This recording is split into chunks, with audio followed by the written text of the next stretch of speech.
4 లక్షణాలు కలిగిన వాడు ప్రపంచంలో ఏ పనిలోనూ ఓడిపోడు అన్నాడు. అందుకోసం అన్ని పనులు అవుతాయి అన్నారు. ఏమిటా 4 లక్షణాలు? ధృతికి, దృష్టికి, మతికి, దాక్ష్యం. ఇప్పటికి కూడా ఉపయోగించేవి ఈ 4. కాగితం మీద రాసుకుని మనలో ఉన్నాయా లేదా చూసుకోవాలి. ముందు ధృతికి, ధైర్యం ఉండాలి. ప్రతిదానికి భయపడుతూ ఉంటే ఏ పని చెయ్యలేము. యథవ ప్రాణం ఎప్పుడైనా పోయేది. కొన్నింటికి తెగించాలి. ఆ ధైర్యం లేనివాడు ఏ పని చేయరు. అన్నిటికీ భయపడతాడు. అన్నింటికీ తోడు కావాలి. ఎవరో 4 ఉండాలి. ఎవరు ఉంటారమ్మా జీవితాంతం తోడు? అంటే మనమే ధైర్యం తెచ్చుకోవాలి. ధృతికి, దృష్టికి అంటే ముందు చూపు ఉండాలి. ఒక పనిని తలపెట్టాం, ఉద్యోగం, పెళ్లి సంబంధమే కాదు, ఆస్తులు కొంటున్నాం, ఈ నిజమే కొనేస్తాం, ఈ షేర్లో పెడుతూ ఉంటారు చాలామంది. దృష్టి ఉండదండి. ఇది పెరిగింది పెట్టేయి, అది తరిగింది అమ్మాయి, అంతే. ఇంకా ఈ పెరిగినప్పుడల్లా ఏదో పెట్టేసి తరిగినప్పుడల్లా అమ్మేసేవాళ్ళు ఒక ఏడాది అయ్యాక లెక్క చూసుకోండి, ఓ 10-15 లక్షలు సురేంద్రమారమణ గోవింద అయిపోయి ఉంటాయి. ఎందుకు ఈ జోదం? ఎందుకు ఈ జోదం? అసలు షేర్లు ఎలా పెరుగుతాయో తెలుసునా? ఆ కంపెనీకి విపరీతంగా లాభాలు వస్తే మన షేరు పెరుగుతుంది, కానీ మామూలుగా ఎలా పెరుగుతుందండి? వీళ్ళు అమ్మేసరికి అది తరిగిపోతుంది, వీళ్ళు కొనేసరికి పెరిగిపోతుంది. అంటే పెంచుతున్నది వీళ్ళే, తగ్గిస్తున్నది వీళ్ళే. ఇంకెంతకంటే అమాయకత్వం ఉందా?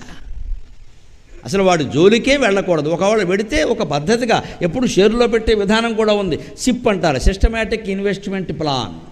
నెలకింత అని మ్యూచువల్ ఫండ్లోనూ షేర్లోనూ పెడుతూ ఉంటే ఆ నెల ఒకే అమౌంట్ పెడుతూ ఉంటే 10 ఏళ్ళైనా ఎక్కడికి పోదమ్మా. వస్తూ ఉంటుంది, పెరుగుతూ ఉంటుంది, తరుగుతూ ఉంటుంది. మన డబ్బు ఎక్కడికి పోదు. బ్యాంక్ డిపాజిట్ కంటే ఎక్కువ వస్తుంది. చేయొచ్చు, ఆ వ్యాపారం చేయొచ్చు, కానీ తెలివిగా చేయాలి. ఇది దృష్టికి. ముందు చూపు ఉండాలి. ముందు చూపు లేకుండా పెరిగింది కాబట్టి పెట్టి, తరిగింది కాబట్టి తీసి, నువ్వు తీయడం వల్లే తరిగింది అది. ఎన్నికలకు ప్రచారానికి వచ్చే నాయకులే చూడు, మందే మొత్తం అందరూ మందే, ఇక నువ్వు ఒక్కడవైతే వీడు ఓట్లు లేకపోయినా నెగ్గుతాడుగా. రావడం ఎందుకు? ఇదో పెద్ద నాటకం. మొత్తం అంతా మందే అని ఎందుకంటారంటే మనకే వేసేయమని చెప్పడానికి. మనం కూడా ఏమనుకుంటాం, మొత్తం అంతా వాళ్ళదేనట, మనం కూడా వేసేద్దాం. ఇలా అనుకుని వేసిన వాళ్ళ వల్ల ఆయన నెగ్గాడు, అది విషయం. వీళ్ళు వేయిపోతే ఆయన నెగ్గడు. అందుకే ఓటేసినప్పుడు కూడా వాళ్ళ మాటలు కాదు మనం నమ్మాల్సింది. మంచి వ్యక్తి ఎవరు, వాడు ఏ పార్టీ అయితే మనకేమండి. ఇది ఎక్కడ గోలా? పార్టీని నాయకుడిని చూస్తారు అర్థం లేకుండా. ఇండిపెండెన్స్ ఎవరు? మహానుభావులు పోటీ చేసినా నెగ్గడల్లా ఈ దరిద్రం కారణంగా.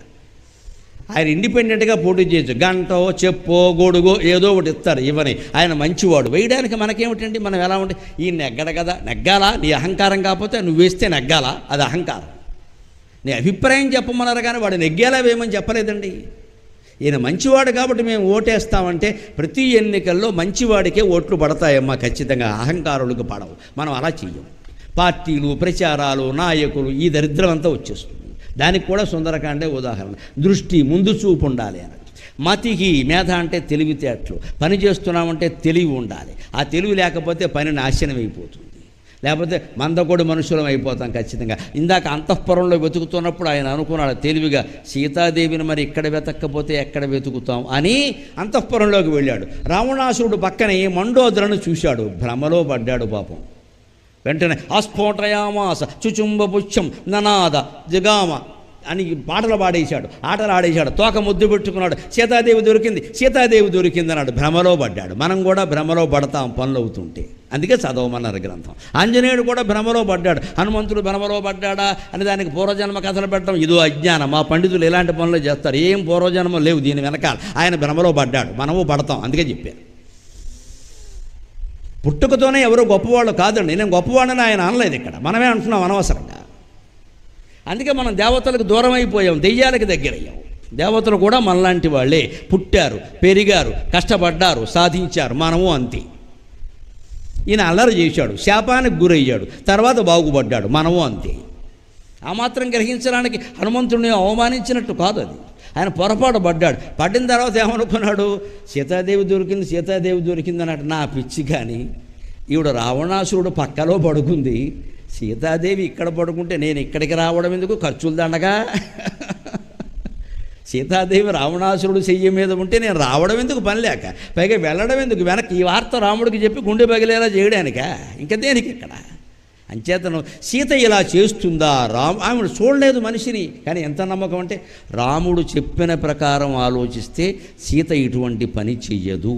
అందువల్ల ఈవిడ సీత కాదు, ఇది మతిహి నిర్ణయించుకున్నాడు. పైగా అప్పుడేమన్నాడు? ఇంకో ఆలోచన వచ్చింది, అయ్య బాబోయ్ వీడి దుంపదగా ఇంత సౌశీల్యవతి, ఇంత సౌందర్యవతి, నా చేత సీతాదేవేమోను నన్ను భ్రమలో పడేసిన ఆవిడ భార్యగా ఉండగా మళ్ళీ వీడికి పరస్త్రీ ఎందుకండి, వీడు నాశనం అయిపోవడానికి కాకపోతే అనుకున్నాడు.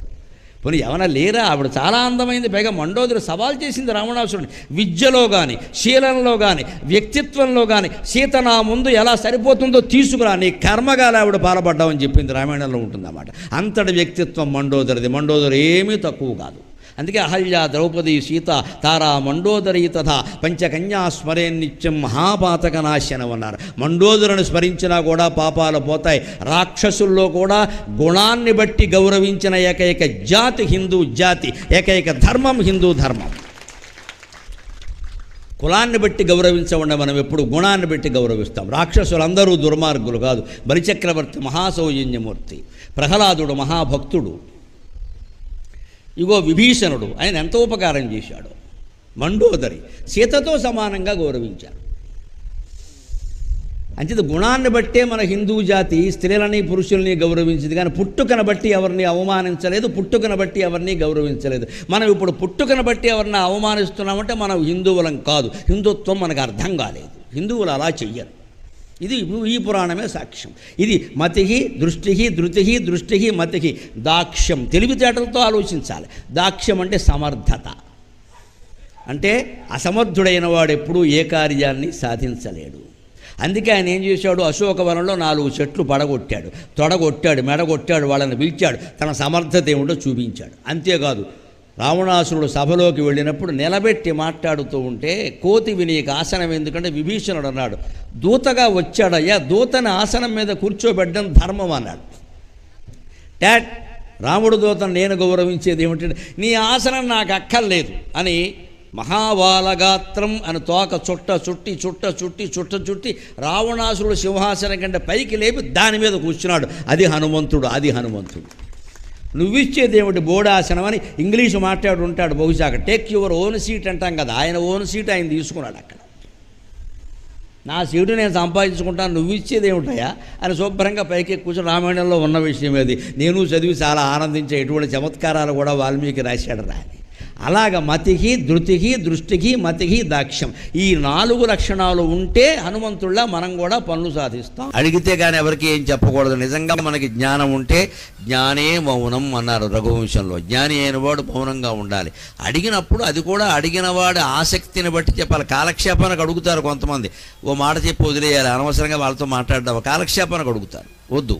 ఆసక్తి లేకపోతే చెప్పొద్దు. పరిప్రశ్న అంటారు. ప్రశ్న వేరు, పరిప్రశ్న వేరు. మామూలుగా సమాచారం కోసం ప్రశ్నించడం ప్రశ్న, తీవ్రమైన ఆసక్తితో జిజ్ఞాసతో ప్రశ్నించడం పరిప్రశ్న. ఆ పరిప్రశ్న వేస్తేనే మనం జవాబు చెప్పాలి, అన్నిటికీ చెప్పకూడదు. లేకపోతే మన సమయం దండగా.